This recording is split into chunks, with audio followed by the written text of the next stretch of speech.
Spun to run. In the Breeders' Cup Dirt Mile, he defeated a loaded field that included multiple Grade 1 winners Omaha Beach and Improbable. His brilliant speed figures were among the fastest of any 3-year-old at a mile or more. And he hails from the legendary Danzig sire line. Multiple graded stakes winner, millionaire, Breeders' Cup champion, spun to run, standing at Gainesway.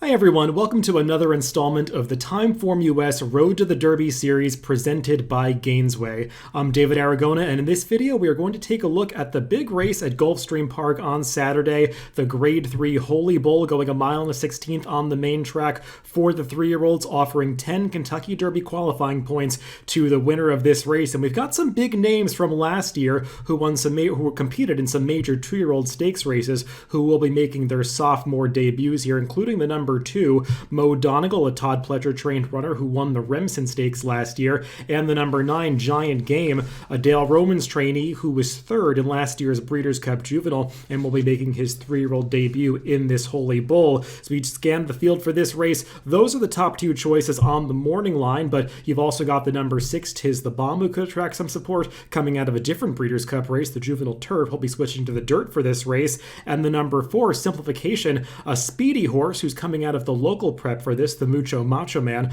a race that he won. And Simplification, a good place to start as we talk about the TimeformUS pace projector next, because he is predicted to be on the early lead in this race, and a pretty clear early lead at that. Simplification, a speedy horse who won in gate-to-wire fashion, going 1 turn last time, and he'll be stretching out to the 2 turns here, shown well in front of the number 8, White Abario, on the pace projector.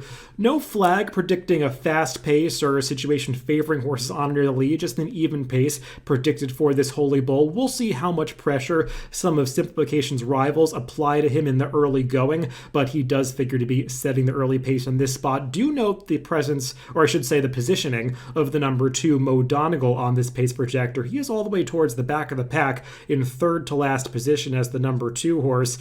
He's going to have to pass a lot of horses if that's where he is positioned in the early going. He is one that doesn't have the most tactical speed, so we'll see what kind of trip he works out under Irad Ortiz. And speaking of Mo Donegal, let's check out his victory last time out when he won the Remsen Stakes back in early December at Aqueduct. He was a gutsy winner of this race. This was a controversial stretch run as his rider Irad Ortiz did make that move over to the inside rail in the late stages to make it very tight on runner-up Zandon. There was a stewards inquiry that we're not going to re-adjudicate right now, but Mo Donegal nonetheless was pretty gritty to win this race over that pretty talented rival. He made a quick burst to the front end at the top of the stretch, and I thought he idled a little bit coming to the wire. That's why things got so close at the end of the race, but he did nevertheless get to the wire first. Looking at his TimeformUS PPs, he's now paired up 101 TimeformUS speed figures in his last couple of starts. He didn't improve from a TimeformUS standpoint on his maiden victory in that Remsen score last time, but I did think he did some things nicely in that race. He rated well behind runners, traveled well into the race, had to alter course around horses at the top of the stretch, and showed that good acceleration to take it over. And also, the pace of that race, as you see in the TimeformUS PPs, with all of those pace figures color-coded in blue, was pretty slow for the mile and 1/8 distance, so he had to overcome that to win the race. His main rival Zandon did have slightly better early position in that race. The problem with Mo Donegal is what I was highlighting when we were looking at the TimeformUS pace projector. He's predicted to be so far back in the pack in the early going for 2 reasons. Number 1, he's coming off that slow pace race in the Remsen, and also he's just a horse that generally has some trouble getting out of the gate. You see those comment lines in his PPs: step slow, off slowly, bumped at the break. He doesn't often get off to a clean start, so he's going to have to do better in this race if he's going to secure a forward position from his inside post. The other horse that has some 2-year-old form that'll likely attract some support in this race is the number 9, Giant Game, who's coming off that good 3rd place finish in the Breeders' Cup Juvenile race that we can take a look at here. He came into the stretch very wide. He made a big sweeping 4-wide move around the far turn to challenge for 2nd place coming into the stretch. Ultimately got turned away by eventual winner Corniche and gets passed for 2nd by Papa Cap at the end of this race. But nevertheless, I thought this was a good improvement from Giant Game, who was just making his 3rd career start. he was coming off a maiden victory at Keeneland against much weaker horses, so he was taking a big step up in class in addition to having to deal with that inexperience last time in the Breeders' Cup Juvenile. I thought, all things considered, he put in a really solid effort to be third in that race. That 110 TimeformUS speed figure that he earned is the highest number coming into this race, so if he repeats that kind of speed figure against this Holy Bull field, he's going to be pretty tough. My question with him is, how strong was that Breeders' Cup Juvenile? Because obviously people are aware of the fact that the morning line favorite for that race, Jack Christopher, had to be scratched, which did not participate in the race. Corniche, the winner, he's obviously a talented Bob Baffert trainee, but I feel like behind him, it was not the strongest Breeders' Cup Juvenile by historical standards. We've seen a number of horses come back to run out of that Juvenile. I believe none of them have won yet. The runner-up Papa Cap did return to run in the Lecomte Stakes at Fairgrounds a couple weekends ago. He was a slightly disappointing third in that race, basically repeating his speed figure, but not really taking a step forward in his first start as a 3-year-old. So we'll see what we get from Giant Game. I'm not sure that either of these horses I just talked about, Mo Donegal and Giant Game, are necessarily going to be cranked up for their best efforts first off a layoff, as many of these probably won't be. They'll have some bigger targets down the line, like potentially the 100-point Derby prep, the Florida Derby, on this circuit a little bit later in the season. Another horse coming out of a Breeders' Cup race that deserves some consideration is the number 6, Tiz the Bomb, and let's take a look at his second place finish in the Breeders' Cup Juvenile Turf from early November last year. He was coming from pretty far back in this race and had to make a big move in the stretch to get up for second at the end. He did pay out as the winner, pari-mutually speaking, in this race, because the winner of this race, Modern Games, was not available for wagering due to some problems at the start that have been well documented. But Tiz the Bomb, I thought he did really well to get up for that runner-up spot after he kind of got shuffled back in the early going. Brian Hernandez came out of the gate in that Breeders' Cup Juvenile Turf like he wanted to be more forwardly placed, and Tiz the Bomb actually was racing keenly into the first turn, but he just got shuffled out of position due to horses jockeying to get over going into that clubhouse turn and wound up farther back than I think Hernandez really wanted to be. But considering the short stretch at Delmar, I thought he really did show a nice burst of speed to get up into second, earned a 100 TimeformUS speed figure for that race, a number that, if he were to transfer it to dirt, would make him very competitive in here. The major question is, can he transfer that form to the dirt? It's often easier said than done. Well, he did break his maiden by 14 lengths on the dirt at Ellis Park last year. That was just an off-the-turf race, and he clearly was not facing much competition going off at 3-5 that day, but it should be noted the runner-up in that spot, Bourbon on Fire, his next race on the dirt, which came a few starts later, he did run a significantly faster speed figure on the dirt, so maybe that wasn't as bad a race as it might have seemed at the time. And Tiz the Bomb did earn an 88 TimeformUS speed figure going a mile all the way back in July of his 2-year-old season, so it stands to reason he'd be capable of running a much faster speed figure now 7 months after that effort. And also, Tiz the Bomb, he did show improvement after that steadily. I'm not sure it was just because he loved the turf. I think he just improved overall as a racehorse, and the thing that I really like about Tiz the Bomb is, having watched some of his recent workouts over the main track at Gulfstream Park, it seems like he's really traveling beautifully over that surface. He's